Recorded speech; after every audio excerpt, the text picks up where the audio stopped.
Buenos días familia, qué gusto estar con todos ustedes una vez más. Hoy es el 30 de enero, estamos a punto de terminar este mes y a punto de terminar el libro de Proverbios. Les doy la más cordial bienvenida con todo mi corazón y con todo el gusto. Les digo qué bueno que están aquí. Vamos a tener este tiempo juntos para leer la palabra de Dios y hoy toca leer Proverbios capítulo 30. Así que si le parece bien, oramos y empezamos. Son las 6:01, así que estamos a muy buen tiempo de leer la Biblia y empezar nuestra lectura de hoy. Vamos a orar. Padre, gracias, de verdad, gracias, gracias por esta mañana.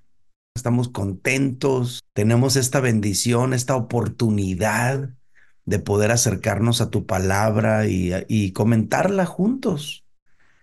Gracias por eso, Señor. Cuántas cosas uno entiende cuando se expone a tu palabra, cuánta luz recibe uno en su vida, cuánta inspiración. Gracias por tu palabra. Por favor, el día de hoy, que esta lectura sea edificante, inspiradora, que esta lectura nos ayude a comprender cosas importantes para nuestra vida en este tiempo. Te lo pedimos en el nombre de Jesús. Amén. Muy bien, pues bienvenidos a todos los que ya van llegando en ambas plataformas, en Facebook, en YouTube. Bienvenidos a todos los que van a ver esto en diferido y bienvenidos todos los que van a escuchar esto en Spotify. La verdad, un privilegio estar juntos. Hoy toca leer el capítulo 30 de Proverbios y este capítulo reúne una colección de sabiduría de un hombre mencionado nada más en este capítulo de la Biblia, que es Agur. En otras palabras, este no es un proverbio o este capítulo no fue escrito por Salomón. Ahora, aquí se mencionan tres personajes. Número uno, Agur; número dos, Itiel; y número dos, Ucal.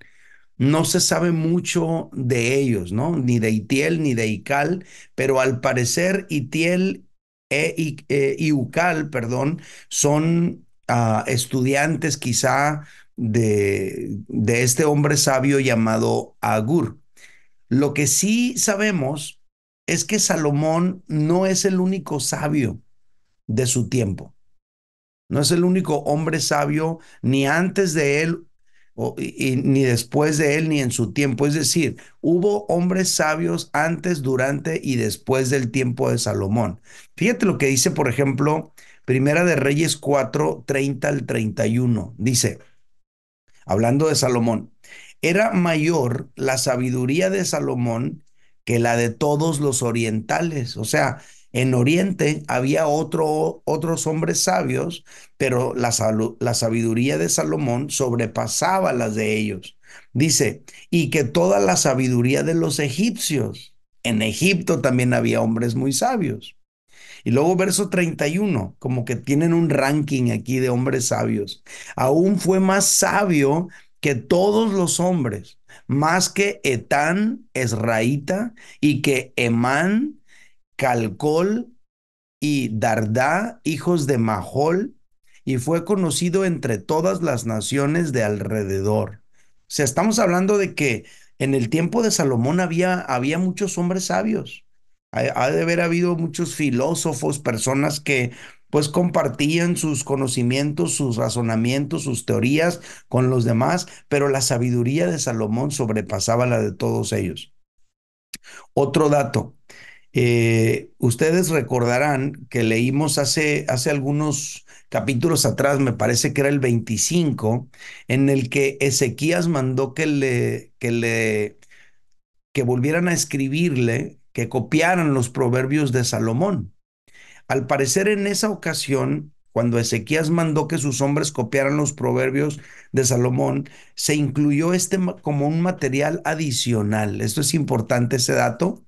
Y otro dato importante antes de leerlo, es que este capítulo está escrito en una estructura y en un estilo literario muy distinto a los demás capítulos de Proverbios. Estuve investigando y algunos dicen que Algunos quieren atribuirle este proverbio también a Salomón, diciendo que Agur era como un sobrenombre de Salomón o otra forma de llamarle a Salomón. Pero tú checas el capítulo, ahorita lo van a notar, y es totalmente diferente su estructura, su estilo literario en comparación con los demás capítulos que obviamente son en la misma manera de escribir que tenía Salomón, ¿no? Este capítulo contiene 33 versículos, está organizado este capítulo y está agrupado. Algunos son pares, algunos son triadas, algunos son cuartetos, pero está dejando lecciones profundas todo el tiempo. Ya lo van a notar. Yo les voy a comentar 4 versículos, pero que abordan un mismo tema y pues vamos a empezar. Después de toda esta explicación, vamos a empezar. Proverbios capítulo 30 dice, palabras de Agur, hijo de Jaque, la profecía que dijo el varón a Itiel y a Ucal. Versículo 2. Ciertamente más rudo soy yo que ninguno, ni tengo entendimiento de hombre. Yo ni aprendí sabiduría, ni conozco la ciencia del santo. ¿Quién subió al cielo y descendió? ¿Quién encerró los vientos en sus puños? ¿Quién ató las aguas en un paño? ¿Quién afirmó todos los términos de la tierra? ¿Cuál es su nombre? Y el nombre de su hijo. ¿Sí sabes? Toda palabra de Dios es limpia. Él es escudo a los que en él confían, a los que en él esperan. No añadas a sus palabras para que no te reprenda y seas hallado mentiroso. Dos cosas te he demandado. No me las niegues antes que muera. Vanidad y palabra mentirosa aparta de mí. No me des pobreza ni riqueza. Manténme del pan necesario. No sea que me sacie y te niegue y diga, ¿quién es Jehová? O que siendo pobre hurte y blasfeme el nombre de mi Dios. No acuses al siervo ante su señor, no sea que te maldiga y lleves el castigo. Hay generación que maldice a su padre y a su madre no bendice. Hay generación limpia en su propia opinión, si bien no se ha limpiado de su inmundicia. Hay generación cuyos ojos son altivos y cuyos párpados están levantados en alto. Hay generación cuyos dientes son espadas y sus muelas cuchillos para devorar a los pobres de la tierra y a los menesterosos de entre los hombres. La sanguijuela tiene 2 hijas que dicen, dame, dame. 3 cosas hay que nunca se sacian. Aún la cuarta nunca dice basta. El Seol, la matriz estéril, la tierra que no se sacia de aguas y el fuego que jamás dice basta. Ojo que escarnece a su padre y menosprecia la enseñanza de la madre, los cuervos de la cañada lo saquen y lo devoren los hijos del águila. 3 cosas me son ocultas, aún tampoco sé la cuarta: el rostro del águila en el aire, el rostro de la culebra sobre la peña, el rostro de la nave en medio del mar, el rostro del hombre en la doncella. El proceder de la mujer adúltera es así: come y limpia su boca y dice, no he hecho nada. Por 3 cosas se alborota la tierra, y la cuarta ella no puede sufrir. Por el siervo que, por el siervo cuando reina, por el necio cuando se sacia de pan, por la mujer odiada cuando se casa, y por la sierva cuando hereda a su señora. 4 cosas son de las más pequeñas de la tierra, y las mismas son más sabias que los sabios. Las hormigas, pueblo no fuerte, y en el verano prepara su comida. Los conejos, pueblo nada esforzado, y pone su casa en la piedra. Las langostas que no tienen rey y salen todas por cuadrillas. La araña que atrapas con la mano y está en palacios de rey. 3 cosas hay de hermoso andar y la cuarta pasea muy bien: el león fuerte entre todos los animales, que no vuelve atrás por nada, el ceñido de lomos Así, asimismo, el macho cabrío y el rey a quien nadie resiste. Si neciamente has procurado enaltecerte, o si has pensado hacer mal, pon el dedo sobre tu boca. Y último versículo, ciertamente el que bate la leche sacará mantequilla, y el que recio se suena las narices sacará sangre, y el que provoca la ira causará contiendas. Estos son los 33 versículos de este capítulo 30 de Proverbios. Me gustaría preguntarles qué es lo que les llamó la atención de esta lectura. Compártanmelo, déjenme un comentario ahí abajito para edificarnos mutuamente. Déjenme tomar un traguito de café. Bueno, el día de hoy yo quiero comentarles 4 versículos que abordan un mismo tema. Bueno, antes de comentarles, no sé si notaron la diferencia en el estilo. No sé si palparon que este proverbio suena totalmente diferente que los demás, o sea, está escrito de una manera, de una estructura literaria totalmente diferente a los demás. Yo siento que es fácil de notar, a lo mejor tú también lo notaste, ¿no? Yo quiero comentarles 4 versículos que abordan un mismo tema. Son 4 porque no podías como amputarle al tema el último versículo. Y estos cuatro versículos tocan el tema de 4 características de una generación impía. De eso quiero hablar. Ahora quiero explicar primero qué es impiedad. Impiedad es la falta de piedad. Y cuando hablamos de piedad, no estamos hablando de bondad o misericordia, estamos hablando de piedad, tiene que ver con la búsqueda de Dios y sus principios. Eso es piedad. ¿No? Piedad es esa inclinación a buscar a Dios, a agradar a Dios, a honrar a Dios.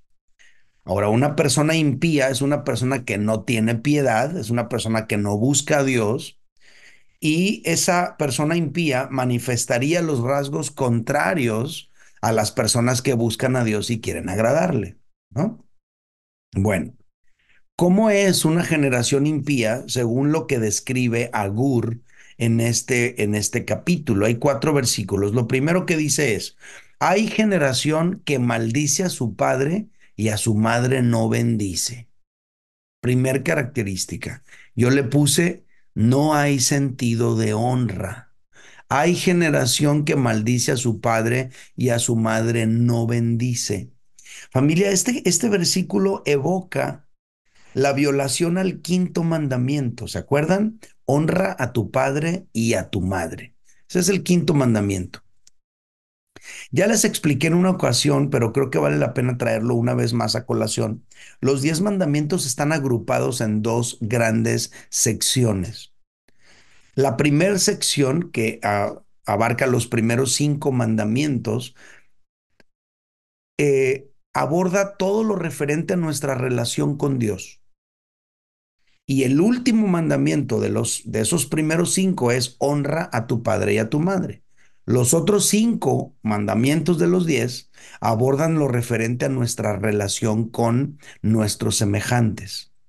Ahora, ¿por qué honra a tu padre y a tu madre está dentro de la sección que corresponde a nuestra relación con Dios? La respuesta es porque nuestros padres representan a Dios en nuestras vidas. Entonces, nuestros padres son los primeros representantes de Dios en nuestras vidas. Por lo tanto, honrar a nuestros padres es honrar a nuestro Dios. Pero aquí habla no solo de la falta de honra, habla incluso de la maldición, de maldecir a tu padre. Dice, hay generación que maldice a su padre y a su madre no bendice. O sea, no nada más está hablando de ausencia de honra, está hablando de presencia de maldición. ¿Cómo podría una generación llegar al grado de maldecir a su padre y no bendecir a su madre? Obviamente estamos hablando de una generación impía, una generación que no le importa lo que dice Dios, una generación que no está inclinada en agradar a Dios. Por lo tanto, ¿cómo podría una generación llegar a tal grado de maldecir a su propio padre y no bendecir a su madre? Primera respuesta, sacando a Dios de su vida. Es decir, secularizando aquella generación, secularizando aquella generación. Esta generación en la que estamos viviendo nosotros, familia, tiene un proceso como de un poquito más de un siglo sacando a Dios de la vida de la sociedad. Empezó todo ahí en Europa con la ilustración y todo eso, y la idea es sacar a Dios, sacar a Dios. Y el día de hoy estamos viendo eso suceder también de una manera muy marcada. Entonces, una generación que saca a Dios de su vida, pues no va a valorar su familia, empezando por sus padres. Una generación sin Dios es una generación capaz de todo. Si una generación no cree en Dios, puede creer en cualquier cosa y por lo tanto va a ser fácilmente engañada. Entonces, primer característica de una generación impía, hay una ausencia de honra. Y estamos llegando al punto de cómo podría una generación llegar al grado de maldecir a su padre y no bendecir a su madre. Número dos, desvinculando a los padres de los hijos. Esa falta de vínculo, de vinculación, de tener una intimidad, los padres y los hijos, puede llevar a los hijos a arrastrarlos incluso al grado de estar tan desvinculados de sus padres que los pueda llegar hasta a maldecir. ¿Y cómo se le ha hecho para desvincular a los padres de los hijos? Sacándolos de casa, orientándolos a la búsqueda de lo material y dejando a un lado a sus hijos. Eso es algo muy interesante. Número tres, ¿cómo puede una generación llegar al grado de maldecir a su padre y no bendecir a su madre? Número tres, cuando aquella generación ha sido engañada, haciéndosele creer que sus propios padres le han hecho daño. Yo creo que estas situaciones las podemos ver claramente en este tiempo. Es una generación secularizada, es una generación desvinculada entre padres e hijos y una generación que cree que nuestros padres nos han causado daño.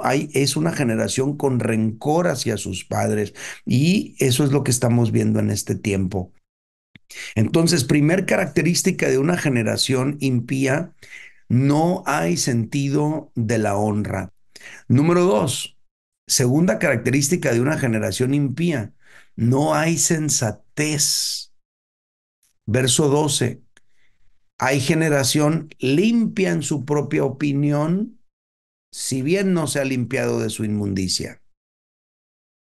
Yo le puse a esto, no hay sensatez. Aquí se menciona una generación que está sucia en su propia inmundicia, pero que alega ser limpia. Fíjate cómo lo plantea. Hay una generación limpia en su propia opinión, si bien no se ha limpiado de su inmundicia.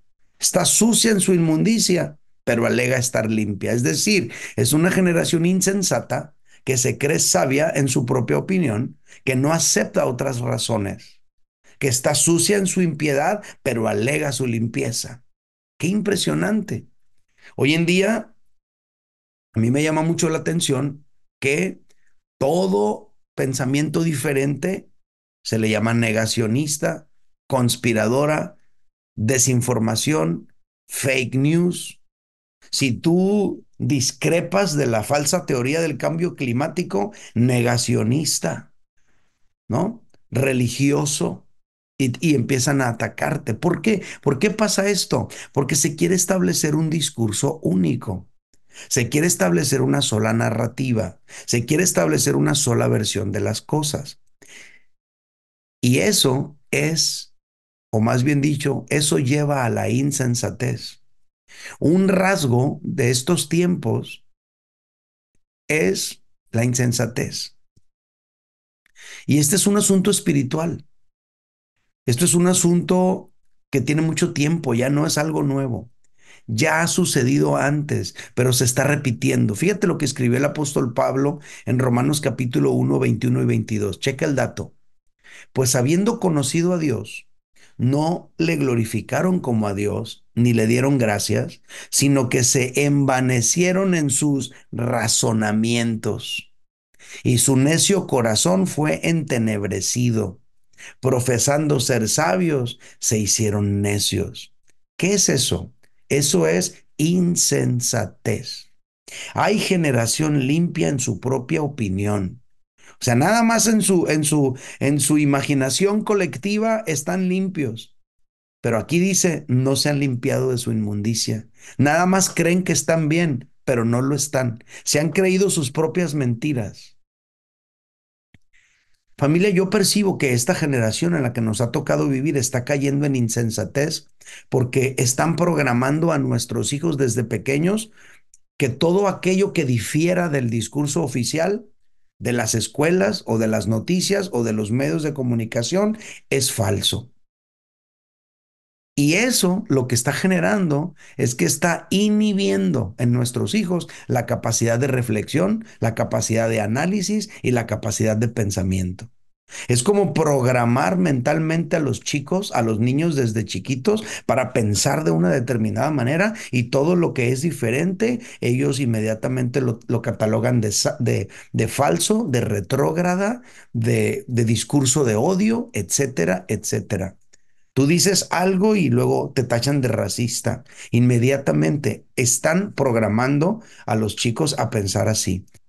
Ahora, ¿cuál es nuestro reto, familia, como padres? Enseñemos a nuestros hijos a analizar. Enseñemos a nuestros hijos a considerar todas las opciones. Enseñemos a nuestros hijos a observar. Enseñemos a nuestros hijos a cuestionar, a desarrollar un pensamiento crítico, a considerar todas las opciones, a que no se traguen los argumentos basura que se les quieren imponer. Tenemos que preparar a nuestra generación para que no caigan en el engaño y en la insensatez de esta generación. Esto es algo importante para nosotros como padres y para nosotros mismos. No podemos nada más quedarnos con una versión única de las cosas. Tenemos que aprender a analizar, a reflexionar en lo que sucede y no nada más considerar que porque lo dijo determinado um, comunicador está bien porque lo dijo él. No, tenemos que considerar todas las opciones para no caer en el engaño. Jesús nos mandó algo a todos los habitantes del mundo, creyentes de esta generación. Y dijo Jesús, mirad que nadie os engañe. Mirad que nadie os engañe. Estamos en la era del engaño y mucha gente está siendo arrastrada por el engaño.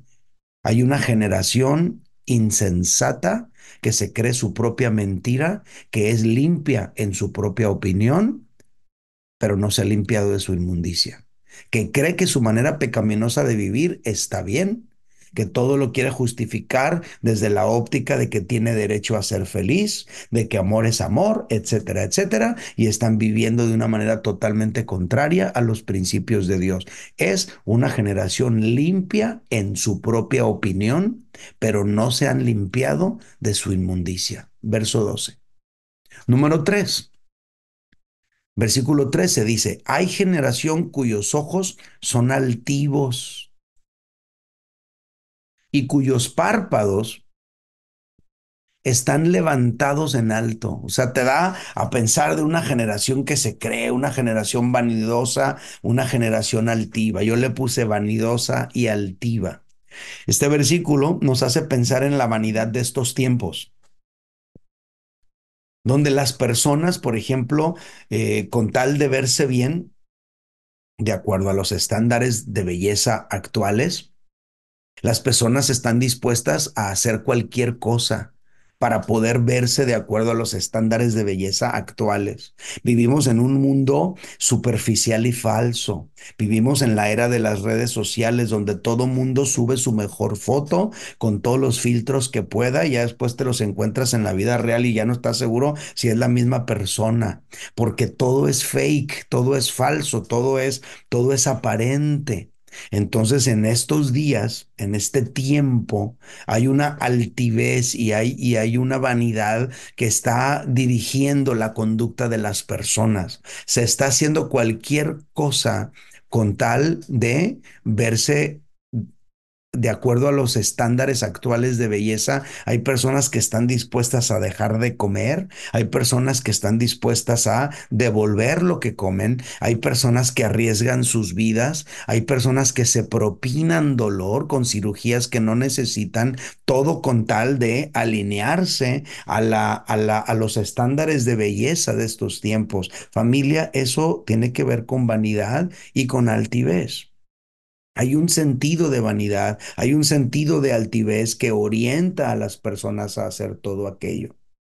La necesidad de verse siempre jóvenes, la tendencia a ver la vejez como algo malo, está conduciendo el proceder y las acciones de mucha gente de esta generación.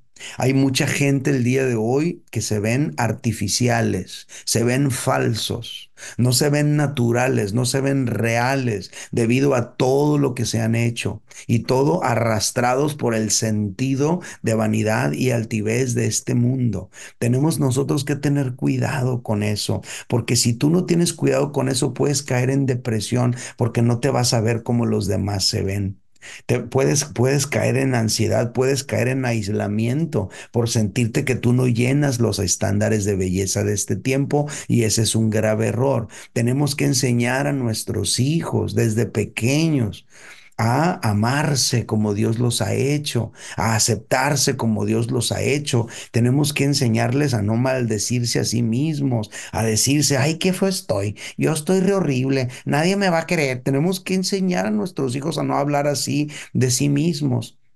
Hay que enseñar a nuestros hijos también que la vida tiene etapas y que todas esas etapas son hermosas. Tenemos que enseñarle a nuestros hijos a apreciar lo natural, lo genuino, más que lo falso y lo plastificado. Tenemos que enseñarle a nuestros hijos todo esto para que no sean parte de esa generación impía arrastrada por criterios total y completamente mundanos. ¿Sale?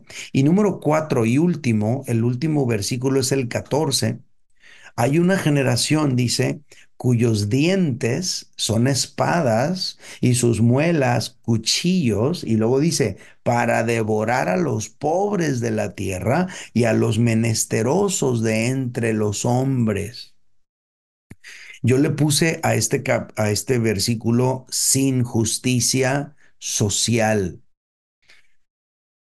Este último versículo que leímos nos hace pensar en este tiempo donde la economía es financierista, está esclavizando al mundo entero.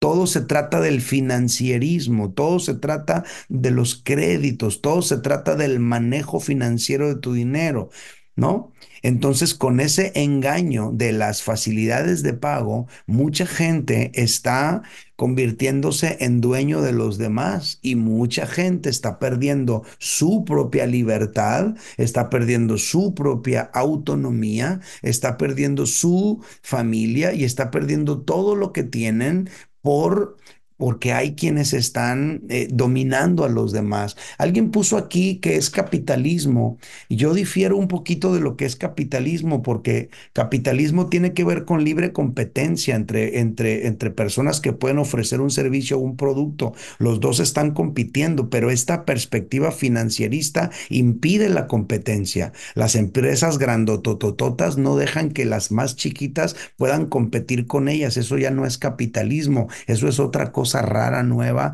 que se vino produciendo. Sería más bien la falla del capitalismo, ¿no? Entonces, cuando con ese engaño de las facilidades de pago, la gente entrega su libertad, la gente entrega su autonomía, la gente entrega su paz, la gente termina perdiendo su familia y todo lo que tiene porque hay una generación cuyos dientes son espadas y sus muelas son cuchillos, que devoran a los pobres de la tierra y que devoran a los menesterosos de entre los hombres. O sea, es un tiempo en el que los ricos, no todos obviamente, el problema no es ser rico, pero hay un grupo de gente que está con ese apetito voraz destruyendo a mucha gente. Es una generación donde gente rica oprime a los pobres. Es una generación donde los pobres no saben cómo dejar de ser pobres y salir de su condición y no tienen manera muchas veces de intentarlo. Ahora, ¿cuál es el reto de nosotros como padres que nos ha tocado vivir y criar y formar hijos en medio de una generación así, sin justicia social? Ok, tenemos que enseñarles a nuestros hijos, número uno, a ser misericordiosos con los pobres y necesitados. Si Dios le permite a tu hijo prosperar y crecer económicamente y volverse un empresario en este tiempo, enséñale a tu hijo a ser compasivo, a ser misericordioso, a ser sensible a las necesidades. Y número dos, también enséñale a tu hijo a desarrollar inteligencia financiera. Enséñale que tiene que aprender a ponerse límites a sí mismo, que no nada más porque tiene 10 pesos se los tiene que gastar todos, que no nada más porque tiene 100 pesos se los tiene que acabar ya este domingo. Me dieron mi domingo y me lo tengo que acabar. Enséñalo a que ahorre, a que se autolimite. Enséñale a utilizar los recursos que Dios le da para vivir, ¿no? En su vida, para vivir vidas prósperas, vida libre, vida feliz, pero sin perder el sentido de la misericordia por los que necesitan ayuda en su momento.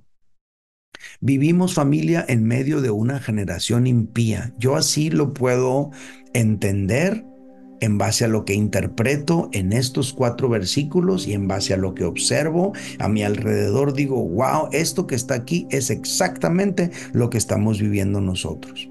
Conclusión, familia, escuche esto. Una generación impía es producto de padres ausentes. Una generación impía es producto de padres ausentes. No están presentes en la vida de sus hijos. Es allí, en la presencia nuestra con nuestros hijos, que vamos a imprimir en ellos los valores de Dios. Es allí, estando con ellos, pasando tiempo con ellos, jugando con ellos, hablando con ellos, conviviendo con ellos, tocándolos. Toques significativos, abrazos, besos, palabras de afirmación, donde vamos a ir formando una generación distinta a la actual.